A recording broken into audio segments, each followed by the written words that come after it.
big confession time. I spent the first 4 years of my stay in Italy being what they call here a clandestina, an illegal, secret resident, I guess you would say. The clandestina literally means secret.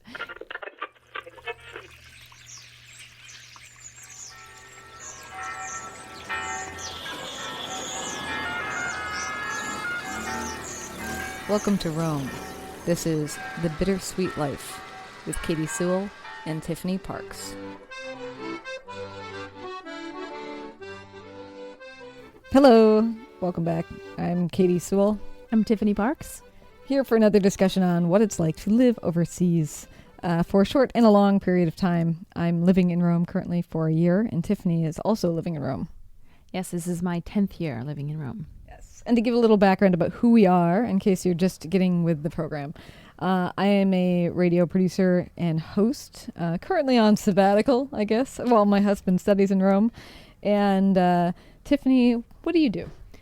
I am deputy editor of Where Rome magazine, and I also do a little freelance writing, do some tour guiding on the side, and creative writing as well. Lovely. So that's who we are, both in our mid-30s. I'll say that too, give you a frame of reference. And lately, I've come to realize that I've officially overstayed my welcome in Italy. Not because... Legally, that is. Not to us residents, but legally only. Right. Not to the friends and the friendly Italians on the street. But if you know, or maybe you don't know, Americans are allowed to stay in the European Union for 3 months at a time. Open visa without getting any special permissions. And I have been here now for a couple weeks over that period of time. Yep, just found that out, didn't you? I haven't been paying close attention. And I was denied a visa. We applied for a visa for me because I am the wife of a person who has to come to Italy to study for a year. And for whatever reason, that was not considered a legitimate reason to accompany somebody to Europe. So rather than not go, I decided to come anyway, knowing that I wasn't going to try to get a job and knowing that I wasn't going to buy drugs off the street, all these things that might get me in trouble. I figured, for the most part, what are the odds if I'm bumming around the house doing radio and writing and things like that? How am I ever going to get in trouble? So that's the background. Now, of course, we are planning on some trips coming up where I will have to have my passport checked. And for the last few days, I'm feeling very antsy and having these terrible pictures in my head of, me trying to lie convincingly that, actually, I've only been here 3 months. They didn't stamp it, blah, blah, blah, but all these things. And then finding myself deported and Derek spending the rest of the year here in Italy alone. And you can't come back to Europe for 10 years. Is it 10 years? I thought it was 3 years. You know what? Either way, it's not going to happen. I'm here to tell you it's not going to happen. Well, okay. So I have two chances where it could happen. I'm going to Spain, and for some reason I have to get my passport checked before I go to Spain. Dumb airline thing. Then I'm coming back, and I'm flying to Asia, and then I'm flying back into Rome, of course. So this next month's going to be a big test. So I need your assurance. Why is this not going to happen? Well, now, I don't want to go on record and give you a 100% absolute assurance nothing is going to happen. But I can, speaking from experience, tell you that it is highly unlikely that, at least in Italy, and I would say in Spain as well, that anything would happen. Big confession time. I spent the first 4 years of my stay in Italy being what they call here a clandestina, an illegal, secret resident, I guess you would say. The clandestina literally means secret. And I can tell you I stressed out a bit too, because I definitely overstayed my time by, many more than just 3 months. And every time I used to, especially when coming back from the States, every time I used to walk back in, and I remember vividly, I have distinct memories of walking through the airport on my way to the immigration control. And, my heart would always be pounding and I'd always be nervous. My trick to try to look cool was to pretend that I was exhausted. And I would just think to myself, okay, you've just flown in from the United States. You've been flying all night. So just be exhausted. Because I thought, it's so obvious that I'm stressed and that I'm nervous. okay, I'll just pretend that I'm exhausted. Instead of trying to act normal, which was impossible, I would just try to act exhausted, yawning and things. And I would also, oh, by the way, I would also have a story worked up in my head about what I was doing in Italy. Which I have. Yes, that's very good. We'll hear that next. Okay. But I would always have some kind of a story. And these stories were always very didn't have a lot of substance. But, they were the best that I could do in the moment. And I would get there and I would walk up and I would wait in line. My heart's pounding. I'm trying to look tired. And invariably, I would get to the counter. The guy or woman would take my passport. Maybe about a quarter of the time they would open it. Most of the time they would just push it past and say, go ahead. Because I, like a nerd, was collecting passport stamps, would always ask them, can you stamp my passport? And they would open it up. They would look through it until they found a free page, stamp it, and hand it off to me. Nobody ever looked at it. Nobody ever asked. I rarely even had anyone check the picture to make sure it was even me. I could have had the passport of anybody, on the plane, and they wouldn't even have known. So I never had any problems in Italy. I did have a problem in England one time, but let's not talk about that because you're not going to England. And so I don't think you'll have this problem in Italy or in Spain. I had another experience when I was coming into France. It was my first time coming back into Europe after having lived here for 11 months. And I was flying into France, and I was going to visit some friends there before taking a short flight back to Rome. And I was so nervous, and I was so stressed out, and I was trying to come up with a reason why I was there after having been in Europe without papers for 11 months. Now here I was back after just one month. And I walk in, and I hand the guy my passport, and he asks me where I'm from. And, this was my first time coming back, and so I thought, oh, gosh, he's going to start grilling me. And I told him I'm from Seattle. And he went quiet. And like he was concentrating, like he was thinking about something. And he looked up at me and he said, Seattle Supersonics? And I said, yes. And he said, Seattle Mariners? And I said, yes. And he said, Seattle Seahawks? Yes. And he said, welcome to France. And that was it. So, that was about the scariest thing that happened to me coming into Italy or coming into the Schengen countries of Europe. I wouldn't be so flippant if you were talking about Germany or somewhere in Scandinavia.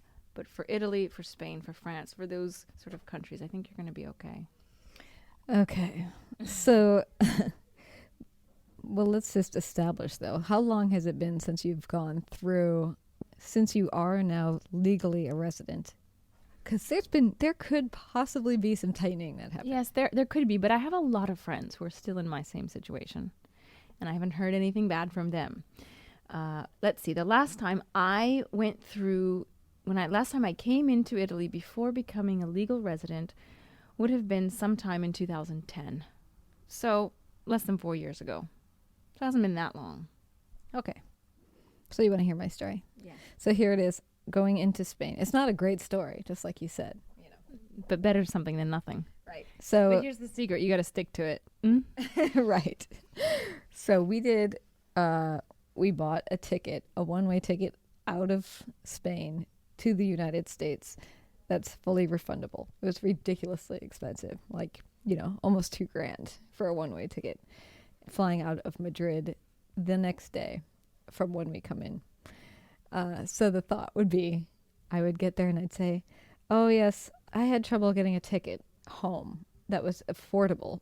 Like, this is affordable, the one I have, right? Well, you could just say you gave up. You gave up. I gave up. And so I ended up staying too long. And now I'm on my way home. And for whatever reason, the cheapest way I found to go home was to fly into southern Spain, rent a car, drive to Madrid, and take off the next day. That's a bit hard to believe. Right. So,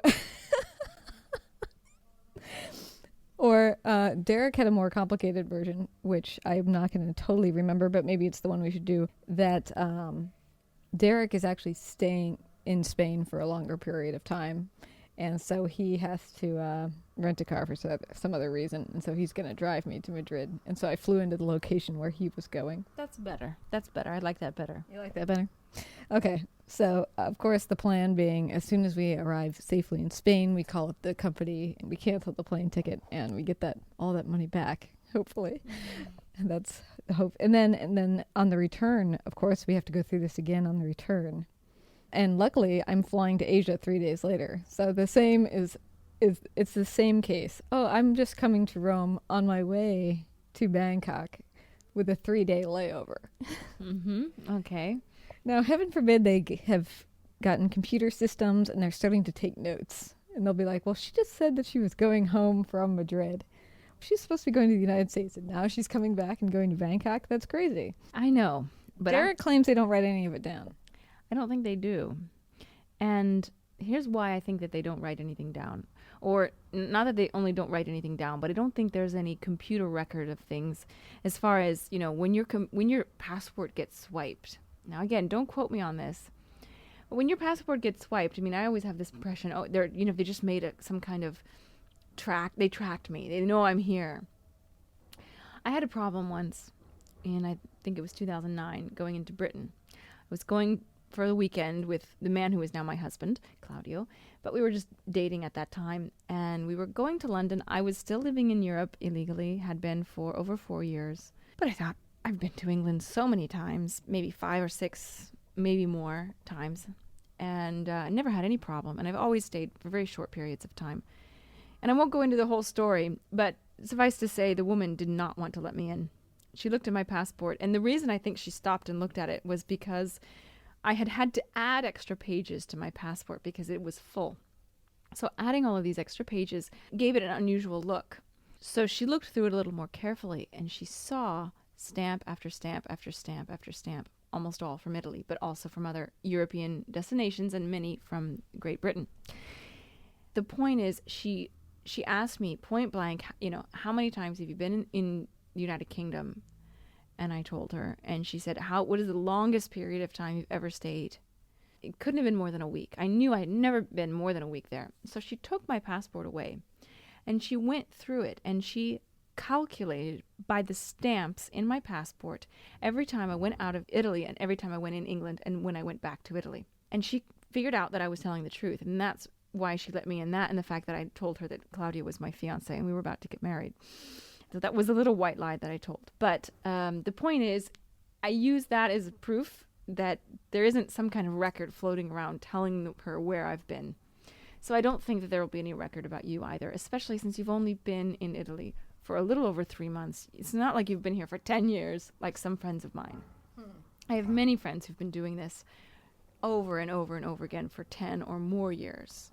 Now, as far as certain friends of yours will go specifically out of the Union. There's the Schengen States. There's a Schengen Agreement, which is certain members of the EU, not all of them. For example, the United Kingdom is not part of the Schengen States. So that's where you have to go out of the Schengen States, not out of the EU. Right. To get the stamp. Mm-hmm. But if the rule is, and maybe the rule isn't this and I've just been told wrong, but if the rule is that you're supposed to go out, stay out for 3 months. 6 months. I think it's 3 months in, 6 months out. Something like that. So how does that work? If they're going into Britain to get a stamp and then turning right around and coming back, then they're getting the stamp, yes, but they're still technically not here legally. This is what I think about that. Now, again, this is for Italy. This is for maybe Spain, maybe France. This is for the sort of southern European, more lax countries. I'm not talking about Germany. I'm not talking about Norway. Well, Norway isn't part of the EU, so whatever, Sweden. But in places like Italy, the way I've come to consider the holy grail of the passport stamp is like a paper bag that you put your bottle of whiskey in. Because in the United States, you're not supposed to drink whiskey on the street, not supposed to drink alcohol on the street. So, somebody who might feel like doing that will put his bottle in a paper bag. Now, the cops know what's in there, but at the same time, they think to themselves, he's trying to hide it. That's almost good enough for them. And that's how it works in Italy. Policemen might see that stamp and say, well, she wasn't out for 3 months, or she wasn't out for 6 months, but she made the effort to get the stamp. She's trying to make it look like she's legal. And at the end of the day, when it comes to smaller things like that, that's kind of what Italy is all about. It's all about appearances. And so if you're trying to make it look like you're doing the right thing, I think that that's, as long as you didn't commit some heinous crime. If you're just over here keeping your husband company while he's studying theology, I think that it's excusable. Yes, it does seem that I'm not doing anything to detract from society. No, if anything, and they realize this. They realize this. Foreign residents in Italy, expats, short-term expats, they are bringing to the country, especially if they're not working, because they're taking money out of their American bank accounts and they're spending it on food, on going out, on clothes, on rent. So they know that people are spending money here. I hate to say it, but you are from a privileged country where they realize that, you're going to be giving more to their country than you're taking away. So all of these things put together, you will be nervous. I know you will be nervous when it comes down to it. That's normal. But I think that everything will be fine. And if it's not fine and I never get back, it's been fun. And this will be our last podcast. And you can have whatever of my stuff is left behind that Derek can't get home. Listen, this is not going to happen. So you don't even need, I'm going to tell you a story now. Now, this is a little dated. This happened maybe 5 years ago, but it's an interesting story. I really should have my friend Teresa here to tell it because it's her story to tell, not mine. So I will abridge it, and I definitely will not take credit for it. Well, maybe we'll invite her to be on the podcast at some point. Oh, that would be a good idea. Should I wait and have her? No. Tell the story, but we'll have her. Okay, I'll tell the abridged version. But Teresa, a good friend of mine, she has been living in Rome, like me, on and off for 10 years.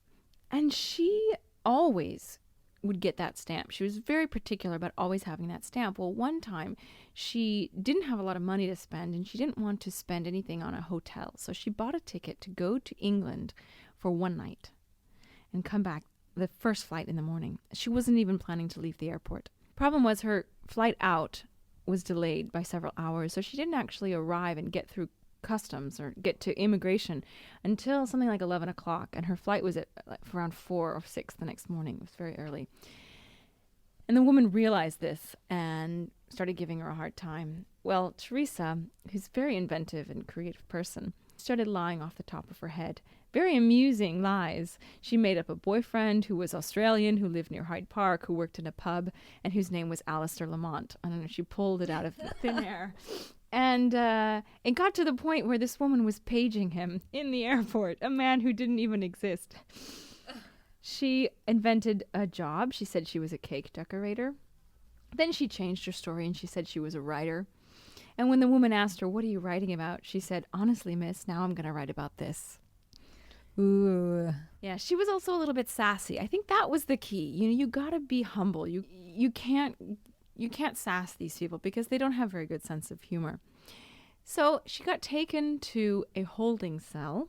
She sat there for a few hours until finally they came and got her and informed her that they were not letting her in.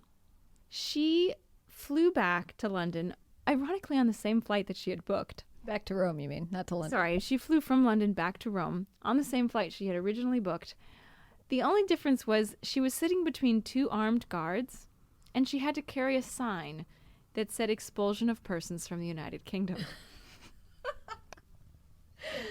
When she handed her passport with a big X on the page where her British stamp would have gone, the woman at the passport control in Rome looked at her passport with a big X in it and said, "Problems in England?"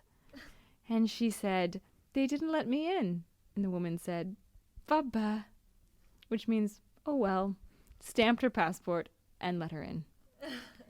Wow. That just goes to show how little you have to worry about. Let's hope so. Well, at some other podcast, I would like to get into how you actually got work here when you were an illegal citizen, if you don't mind talking about it. But We'll see. But perhaps we'll leave it there for today. Yeah. And hope for the best. Everything will be fine. Just be cool, be humble, and Give my award-winning smile. yes, and don't try to excuse yourself right off the bat. Keep your story in the back of your mind if you need it. But just go in there like, how they said, if anybody can get in anywhere as long as they have a clipboard in their hand. Do that, act like you are absolutely know what you're doing. and you'll be fine. I mean, act like you're some snobby, rich world traveler. It's been 3.5 months instead of 3, whatever. I'm traveling here, I'm traveling there. I'm going to be in Vietnam, or I'm going to be in Cambodia. Like, don't bother me. I have places to go. I have people to see. Oh, this sounds like that old character we used to play in high school. Tiffany and I had alternate personalities we used to play in high school, and mine was very wealthy and snobby, probably because that was the opposite of what I was actually like. So I'll channel Veronica Ann Rockmore in the airport. Do it. I think she will bring you luck. But, like I said, do be humble. If they start questioning you, then don't be sassy, because they don't like that. Yeah. Fair enough. All right. I'm Katy Sewall. I'm Tiffany Parks. Join us again. We welcome your questions and your feedback. Reach the show by emailing bittersweetlife@mail.com. That's bittersweetlife@mail.com.